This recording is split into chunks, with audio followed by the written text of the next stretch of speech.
मागील अनेक दिवसांपासून सोशल मीडियाचा वापर चांगल्या कामांसाठी कमी मात्र वाईट कामांसाठी जास्त होतोय. याच माध्यमातून अनेकांना गंडा घालण्याचे काम जोमाने सुरू आहे. त्यातच आता पबजी गेमची सुद्धा भर पडली. सातारा तालुक्यामधील एका मुलीची पबजी गेमच्या माध्यमातून कोसो दूर असलेल्या युवकाशी ओळख झाली. याच ओळखीमधून युवकाने मुलीचा विनयभंग करून नेकेड फोटो व्हायरल करण्याची धमकी दिली. नंतर शहरामधील एका लॉजवर नेऊन तिच्यावरती अत्याचार केला. पुन्हा काही दिवसांनी तिला शहरामधील एका लॉजवर नेऊन तिच्या इच्छेविरुद्ध शरीर संबंध ठेवत अत्याचार केला. गेल्या 3 वर्षांपासून उर्वश नामक हा नराधम ब्लॅकमेल करून या युवतीवर अत्याचार करत होता. पण शेवटी त्याच्या त्रासाला कंटाळून तिने शहर पोलीस ठाण्यामध्ये तक्रार दिली आणि त्यानुसार गुन्हा देखील दाखल झाला. गुन्हा दाखल होताच पोलिसांनी त्याला सोमवारी मध्यरात्री अटक केली. मंगळवारी कोर्टासमोर हजर केला असता उर्वशाला 4 दिवसांची पोलीस कोठडी सुनावण्यात आली आहे. सातारा शहर पोलीस स्टेशन येथे दिनांक 4/12/23 रोजी एका कॉलेजच्या विद्यार्थिनी आहे, ती 20 वर्षीय विद्यार्थिनी.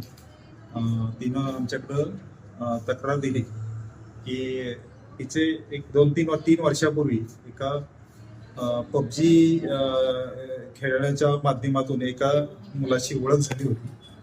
त्या ओळखीनंतर त्यांचे इंस्टाग्रामवर चॅटिंग झालं. चॅटिंग नंतर ते थोडेसे त्यांचे मैत्रीचे संबंध झाले आणि त्या मैत्रीच्या संबंधातनं ते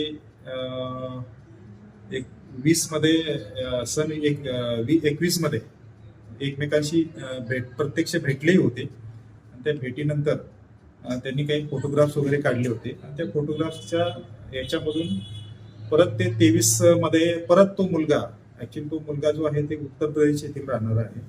तो परत 23 मध्ये एकदा भेटायला आल्यानंतर त्या मुलीशी त्यांनी अतिप्रसंग देखील केला होता आणि त्याच्यानंतर त्या मुलीने कुठे काही ती वाच्यता केली नाही.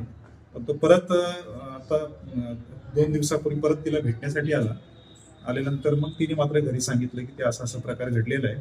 नंतर त्याला मुलाला ताब्यात घेतलं आणि त्याच्यावरून सातारा शहर पोलीस स्टेशन येथे गुन्हा नोंद करण्यात आलेला आहे.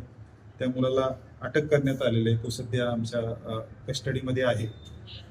तर असे हे जे पबजी असेल किंवा हे जे सोशल मीडियामध्ये जे वेगवेगळे चॅटिंगचे ॲप्स आहेत, तर त्या माध्यमातून ओळखी होऊन अशा पद्धतीचे जे गुन्हे घडत आहेत, यासाठी सर्व मुलांनी, खास करून कॉलेज गोईंग मुलं आहे, तर हे त्याला बळी पडताना दिसत आहे. आमचं आव्हान आहे की अशा माध्यमातून कोणाची ओळख झाली तरी त्याला जास्त जवळ येऊन द्यायचा किंवा जास्त त्याच्याशी हे करू नये आणि असं काही तो करायचा प्रयत्न केला तर ताबडतोब पोलीस स्टेशनला तक्रार द्यावी.